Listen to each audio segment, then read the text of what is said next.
পুরুষদেরকে যদি সচেতন করা যায় জুলুম না করার ক্ষেত্রে, তাহলেই তো নারী অধিকার পায়। সম্ভাব্য বেইনসাফি যাদের দিক থেকে হতে পারে, এটা হচ্ছে সমাজের পুরুষ শ্রেণী।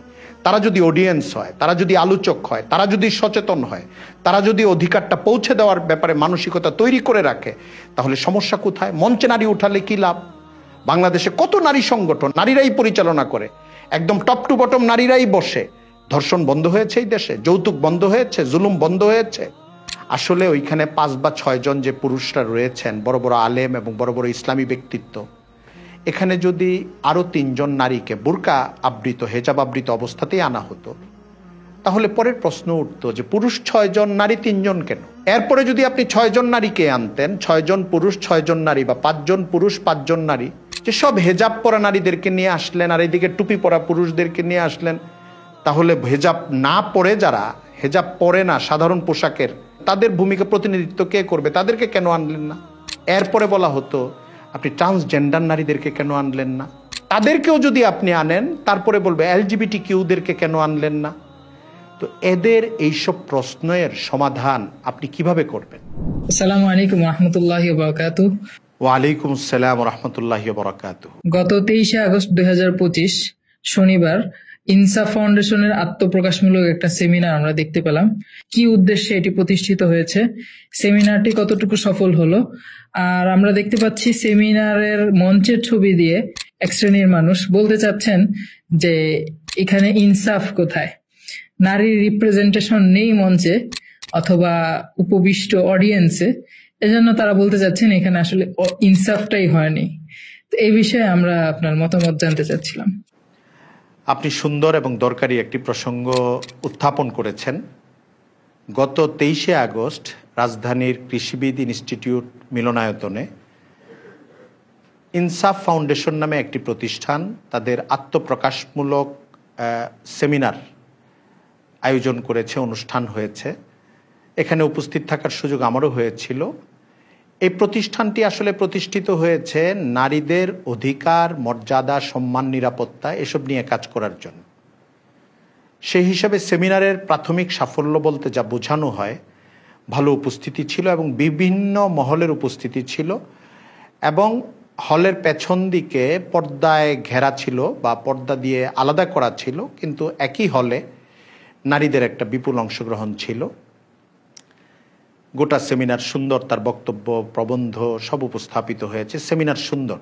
এখন সামনে কাজগুলো সমাজে ছড়িয়ে দেওয়া এবং নারীর নিরাপত্তা, মর্যাদা, অধিকার নিয়ে কাজ করার যে ঘরোয়া বিষয় থাকে, মাঠের বিষয় থাকে, এবং বিভিন্ন কেস বা ইস্যু সামনে আসলে কাজ করার ব্যাপার থাকে, এরকম বিভিন্ন পরিধির কাজ, এটা হচ্ছে গুরুত্বপূর্ণ। আশা করি প্রতিষ্ঠান সামনে এই কাজগুলো সুন্দর করে করবে। বাংলাদেশের বরেণ্য প্রতিষ্ঠিত হাদিস বিশারদ উলামায়ে কেরাম এটার মধ্যে রয়েছেন এই সংগঠনে, এবং অরাজনৈতিকভাবে যারা পরিচিত লেখক, গবেষক, এমন পর্যায়ের আলেমরা রয়েছেন। সমাজের আরও বিভিন্ন পেশা শ্রেণীর সঙ্গে যুক্ত কিছু মানুষ এটার অন্তর্ভুক্ত হয়েছেন। কাজ শুরু হয়েছে আরও কয়েক মাস আগে থেকে। এটারই আত্মপ্রকাশ হলো গত 23শে আগস্ট। 2 নম্বর দিক হলো, আপনি দ্বিতীয় যে প্রসঙ্গটি বলেছেন, আজকে 26 তারিখ আগস্ট মাসের আসরের পর আপনার সঙ্গে কথা বলছি। আপনি বলেছেন এবং আমি বসার আগে আপনি আমাকে দেখিয়েছেনও যে সামাজিক মাধ্যমে অনেকে বলার চেষ্টা করেছেন মঞ্চের ছবিটা দিয়ে এই সেমিনারের, যেখানে ওলামায়ে কেরাম, এর মধ্যে অধ্যাপক রয়েছেন এবং প্রফেসর সাহেবও রয়েছেন, বুয়েটের সাবেক প্রফেসর, সবাই একই বেশভূষার বলে সবাইকে আলেমের মতো মনে হয়েছে, যে এখানে ইনসাফ কোথায়? অর্থাৎ নারীদেরকে নিয়ে, নারীর অধিকার নিয়ে সম্মেলন বা সেমিনার, কিন্তু নারীর উপস্থিতি মঞ্চে নেই। এটা একটা ইনসাফহীনতা হয়ে গেল এবং এটা একটা খুবই বাজে জিনিস হলো বা হাস্যকর জিনিস হলো। এটা নিয়ে কেউ কৌতুক করেছেন, মজা করা, টিকা টিপ্পনি কাটা, কেউ প্রতিবাদ করা, কেউ একটু উস্কে দেওয়া, এরকম অনেকেই করেছেন। আবার আমি অনেককে দেখেছি সুন্দর জবাবও দিয়েছেন। আমি এখানে ছোট্ট করে কয়েকটা কথা বলতে চাই, এ প্রসঙ্গে এসেছে। অতি বুদ্ধিশীল মানুষেরা এই কাজগুলো করছেন, তো তারা আসলে ভাবার সময় পান নাই। আমি ছোট্ট করে বলি, সেটা হলো নারী অধিকার নিয়ে কাজ করছেন যারা বা করতে চাচ্ছেন, সেই প্রতিষ্ঠানের নেতৃবৃন্দ এখানে উপস্থিত। হলে একটা অংশে নারীদের উপস্থিতি ছিল এই হলে প্রাসঙ্গিক কারণেই, কিন্তু গুরুত্বপূর্ণ বিষয়টা কি জানেন? প্রথম বিষয়, নারীর জীবনে জটিলতা তৈরি করে, ইনসাফ ভঙ্গ করে বা জুলুম তৈরি করে, প্রধানত বড় একটা অংশ হচ্ছে পুরুষ, কাউন্টার পার্ট বলতে পারেন। নারীর সঙ্গে জীবনযাপনের দিক থেকে সহযাত্রী বা সহপথিক হচ্ছে পুরুষ। আর নারী আর পুরুষকে যদি আপনি জুলুমের দিক থেকে বিবেচনা করেন তাহলে তার কাউন্টার পার্ট হচ্ছে পুরুষ। পুরুষই করে নারীর উপরে ব্যাপকভাবে জুলুম। তো পুরুষদেরকে সমাজে যদি আপনি সংযম এবং নারীর অধিকারের প্রতি তাদের মর্যাদা তৈরি করে দিতে পারেন তাহলেই তো এই সমস্যার 90-99% সমাধান হয়ে যায়। আসলে এখানে মঞ্চে নারীর উপস্থিতি থাকতেই হবে, যুক্তির দিক থেকেও জরুরি না। কারণ সমস্যা যাদের দিক থেকে হয় তাদেরকে যদি আপনি প্রেরণা দিতে পারেন এবং তাদের মধ্য দিয়ে কাজের একটা ক্ষেত্র তৈরি করতে পারেন, যেমন আপনাকে আমি বলি, ভোক্তাদেরকে ঠকাবো না এই বিষয়ের উপরে যদি বাজারের ব্যবসায়ীরা একটা সম্মেলন করে এবং ব্যবসায়ীদের প্রধান সেখানে থাকে, ছোট বড় সকল পর্যায়ের সকল ধরনের পণ্যের যারা বিক্রি করে ওই সব ব্যবসায়ীরা একসঙ্গে বসে একটা মিটিং করে এবং সেমিনার করে যে ভোক্তাদেরকে তাদের অধিকার পৌঁছে দেব, তাদেরকে আমরা ঠকাবো না, এটার উপরে আলোচনা। সেখানে যদি কোনো ভোক্তা উপস্থিত না থাকে আপনি কি বলবেন যে সেই মিটিংটা বা সেই সম্মেলনটা অসফল হয়েছে? কারণ ভোক্তাদেরকে ঠকায় বা লাভবান করে অথবা হক আদায় করে অথবা ইনসাফ লঙ্ঘন করে এই কাজটা হয় বিক্রেতাদের মাধ্যমে। তো সেই বিক্রেতারা যদি মিটিংটা করে, ব্যবসায়ীরা যদি মিটিংটা করে যে আমরা ভোক্তাদেরকে ঠকাবো না এবং এই বাণী আমরা চারদিকে সারা দেশে ছড়িয়ে দেব, কিছু ইস্যু তারা ঠিক করে যে মোহর আদায় করতে হবে, নারীদের উত্তরাধিকার দিতে হবে, মানসিক অত্যাচার করা হয় পরিবারগুলোতে অনেক সময়, পুরুষরা না বুঝে অথবা বুঝে এটা করতে থাকে, এই কাজগুলো করা যাবে না। অনেকে ধর্মকর্মের সঙ্গে ছোট ছোট কোনো জুলুম, শারীরিক অথবা মানসিক জুলুমকে বড় কোনো অন্যায় মনে করে না, এই কাজগুলোকে তাদের ভিতরে বোঝানো যে এটা একটা অন্যায়, এটা আপনি করবেন না।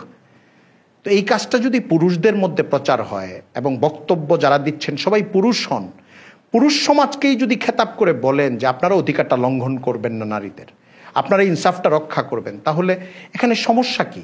মানে এই সেমিনার অথবা এই বক্তব্য বা এই আয়োজন সফল হওয়া না হওয়া, ইনসাফ হওয়া না হওয়ার প্রশ্ন এখানে কেন আসবে? যে দিক থেকে জুলুম আসবে আপনি তো তাদেরকেই সচেতন করার চেষ্টাটা করছেন। এটা 1 নম্বর পয়েন্ট। 2 নম্বর পয়েন্ট হলো, যারা এই আপত্তিটা তুলেছেন যে নারীরা এখানে নাই কেন, আসলে ওইখানে 5 বা 6 জন যে পুরুষরা রয়েছেন, বড় বড় আলেম এবং বড় বড় ইসলামী ব্যক্তিত্ব, এখানে যদি আরও 3 জন নারীকে বোরকা আবৃত, হেজাব আবৃত অবস্থাতেই আনা হতো তাহলে পরের প্রশ্ন উঠতো যে পুরুষ 6 জন, নারী 3 জন কেন? এটা ইনসাফ হলো না তো? এটা 1 নম্বর প্রশ্ন উঠতো। এরপরে যদি আপনি 6 জন নারীকে আনতেন, 6 জন পুরুষ 6 জন নারী, বা 5 জন পুরুষ 5 জন নারী, বোরকা পরা, হেজাব পরা, তাহলে প্রশ্ন আসতে পারতো। মানে আজকে যেভাবে প্রশ্নটা এসেছে, ব্যঙ্গ করে, বিদ্রুপ করে, রঙ্গরসিকতা করে, যে সব হেজাব পরা নারীদেরকে নিয়ে আসলেন আর এইদিকে টুপি পরা পুরুষদেরকে নিয়ে আসলেন, তাহলে হেজাব না পরে, যারা হেজাব পরে না, সাধারণ পোশাকের হেজাব বহির্ভূত যেসব নারী আছে তাদের ভূমিকা প্রতিনিধিত্ব কে করবে? তাদেরকে কেন আনলেন না? আবার তাদেরকে যদি আপনি 3 জন আনতেন তাহলে বলা হতো হেজাব পরা আনলেন 6 জন আর হেজাব ছাড়া আনলেন 3 জন, তাহলে এটার কি সমাধান? আচ্ছা ধরেন পুরুষ 6 জন আনলেন আপনি মঞ্চে, হেজাব পরা 6 জন আনলেন, হেজাব ছাড়া 6 জন আনলেন, এরপরে বলা হতো আপনি ট্রান্সজেন্ডার নারীদেরকে কেন আনলেন না? যেসব পুরুষরা নারী হইতে চাওয়ার ঘোষণা দিয়ে দিছে, বাংলাদেশে এখন একটা নতুন উৎপাত শুরু হয়েছে, ট্রান্সজেন্ডার নারী পরিচয় দানকারী পুরুষ, তাদেরকে কেন আনলেন না? তাদেরকেও যদি আপনি আনেন তারপরে বলবে এলজিবিটি কিউদেরকে কেন আনলেন না? তো এদের এইসব প্রশ্নের সমাধান আপনি কিভাবে করবেন? এরপরেও কিন্তু প্রশ্ন শেষ হবে না। আপনি এরপরে আনার পরে বলবে আপনি বিভিন্ন অঙ্গনের নারীদেরকে কেন আনলেন না, ব্যবসায়ী নারীদেরকে কেন আনলেন না? যদি তাদেরকে আনেন তারপরে বলা হবে শোবিজে যেসব নারীরা আছে তাদেরকে কেন আনলেন না, তারাও তো বিশাল একটা নারীদের প্রতিনিধিত্ব করে। তখন এইভাবে প্রশ্ন হতে থাকবে, এটা আসলে আপনি সমাধান করতে পারবেন না। 3 নম্বর দিক বলি আপনাকে, সেটা হলো এখানে যারা নারী অধিকার নিয়ে কথা বলার জন্য মঞ্চে উপস্থিত হয়েছেন, প্রবন্ধ উপস্থাপিত হয়েছে, মৌলিক একটা কথা হচ্ছে ইসলামী দৃষ্টিভঙ্গি, জীবনযাপন নীতিকে অনুসরণ করেই তারা কাজ করবেন। তো এটা খুব স্বাভাবিক জিনিস। তারা অধিকারের কথাগুলো, মর্যাদার কথাগুলো এবং নিরাপত্তার কথাগুলো এবং কাজগুলো করবেন ইসলামী আলোকে, ইসলামী শরিয়ার আলোকে, নীতির আলোকে। এবং এটাও এই দেশে অনেক বেশি প্রয়োজন, বাস্তব দিক থেকেও প্রয়োজন। মানে আপনি যদি বলেন যে এটা ইসলাম প্রচারের দিক থেকেই কি শুধু প্রয়োজন, না, নাগরিক অধিকারের দিক থেকে, নারী অধিকারের দিক থেকেও এটার অনেক প্রয়োজনীয়তা রয়েছে। বাংলাদেশে বিশাল সংখ্যক মানুষ অজ্ঞতা, অসচেতনতা অথবা গুরুত্ব না দেওয়ার কারণে ঘরে ঘরে ছোট পর্যায়ের বলেন বা একটু মাঝারি পর্যায়ের বলেন, নারীদের প্রতি এক ধরনের দুর্ব্যবহার, দুরাচার এগুলো চলে। এটার কারণে অনেক ডিভোর্সের ঘটনা ঘটতে থাকে, অনেক নারী বছরের পর বছর নির্যাতিত হতে থাকে। এইসব যেন বন্ধ হয়। মহারণা পায় না নারীরা, স্বামীর দরকারই মনে করে না মহরের টাকাটা দেওয়াটাকে।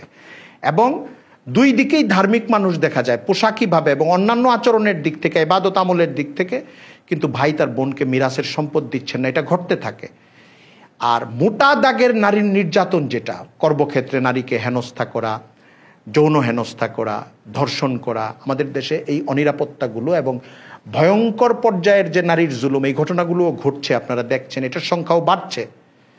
এটাও বন্ধ করা এবং যেটাকে মানুষ ধারণ করা বা অনুভব করতেই পারে না, ওই জিনিসগুলোকেও বন্ধ করা, ইসলামী আলোকে এবং মানুষের ভেতরে ইমাম খতিবদেরকে জাগ্রত করা, সমাজের মানুষকে এটার ব্যাপারে কনসার্ন করা এবং মনোযোগী করা, এই কাজগুলোই এই প্রতিষ্ঠানের প্রধান কাজ। তো এই কাজগুলো যদি এই প্রতিষ্ঠান করে, এইখানে মঞ্চে নারীদেরকে উপস্থিত করতেই হবে, হেজাব পরিহিত হোক অথবা হেজাব ছাড়া হোক, এটা কি খুব জরুরি? আমাদের কাছে মনে হয়েছে যারা আপত্তিটা করেছেন অতি বুদ্ধিশীল বা বুদ্ধিমান এক শ্রেণীর মানুষ, যারা আসলে এই জিনিসগুলো তলিয়ে দেখার দরকার মনে করেন নাই। মূল কাজটা যেন সুন্দর হয়, এটা তাদের জন্য অনেক গুরুত্বপূর্ণ বিষয়। এটা তাদের আকাঙ্ক্ষা থাকতে পারে যে মূল কাজটা যেন সুন্দর হয়। এটা কিছুতেই তাদের আকাঙ্ক্ষা হওয়া উচিত না, বিদ্রুপের বিষয় হওয়া উচিত না, রঙ্গরসিকতার বিষয় হওয়া উচিত না যে নারী অধিকার, নারীর মর্যাদা নিয়ে কাজ করবে। এমন একটা সেমিনারের মঞ্চে নারী নাই কেন? কিন্তু আমার কাছে মনে হয়েছে মূল বিষয়টার কাছে এটা কোনো গুরুত্বপূর্ণ বিষয়ই না। আর চতুর্থ একটা কথা বলতে পারি, সেটা হলো সেকুলারিস্টরা, বাংলাদেশে যারা ধর্মনিরপেক্ষতাবাদী, এরা বিভিন্ন ক্ষেত্রে তাদের কিছু ফর্মুলা দাঁড় করিয়ে দেয় যে এটা এইভাবে হলে এটা হইল, না হলে হইল না। নারীর অধিকার নিয়ে কাজ করার ক্ষেত্রে বা ইসলাম প্রচারের ক্ষেত্রে বা মানবিক কোনো কাজের ক্ষেত্রে, যেখানে নারীরা আলাদা হয়ে কাজ করবে বা পুরুষরা আলাদা হয়ে কাজ করবে, এই দুইজনকে একটা স্টেজে একসাথে না করলে এটা অন্তর্ভুক্তি ঘটবে না, এটা যথার্থ হবে না। এটা তো ওদের ফর্মুলা, এটা ইসলামের ফর্মুলা না তো।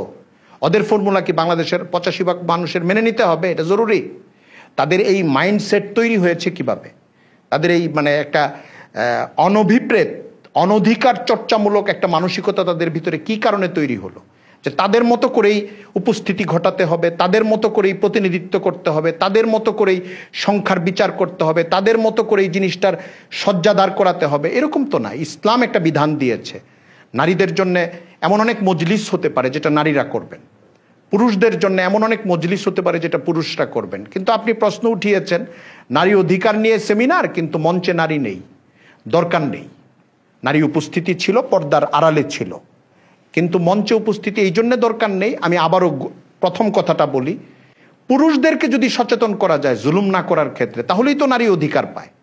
এখানে কাউন্টার পার্ট নারীর যারা জুলুম করেনেওয়ালা সংখ্যা যাদের দিক থেকে আসে, সম্ভাব্য বেইনসাফি যাদের দিক থেকে হতে পারে, এটা হচ্ছে সমাজের পুরুষ শ্রেণী। তারা যদি অডিয়েন্স হয়, তারা যদি আলোচক হয়, তারা যদি সচেতন হয়, তারা যদি অধিকারটা পৌঁছে দেওয়ার ব্যাপারে মানসিকতা তৈরি করে রাখে, তাহলে সমস্যা কোথায়? মঞ্চে নারী উঠালে কি লাভ? বাংলাদেশে কত নারী সংগঠন নারীরাই পরিচালনা করে, একদম টপ টু বটম নারীরাই বসে।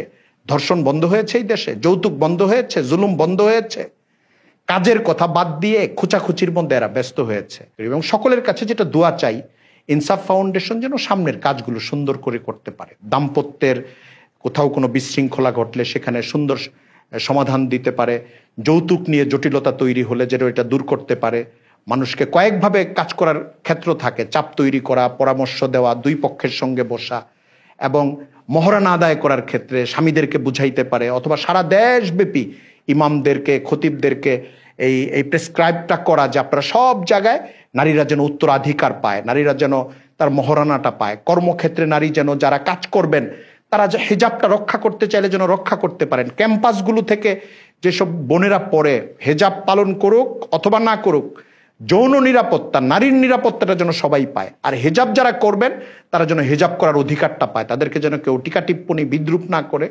এবং তাদের সঙ্গে অন্য কোনো ধরনের হয়রানিমূলক আচরণ না করে। এই কাজগুলো ঘরে বাইরে, ছোট পরিসরে, বড় পরিসরে যেন এই প্রতিষ্ঠানটা করতে পারে, এটার জন্য আপনারা দোয়া করুন এবং সহযোগিতা করুন। এটা হবে কাজের জিনিস। মঞ্চে কেন শুধু পুরুষেরা বসে আছে, এই ফালতু খুচাখুচি আসলে কোনো কাজের জিনিস না। আল্লাহ তাআলা আমাদেরকে বুঝদান করুন।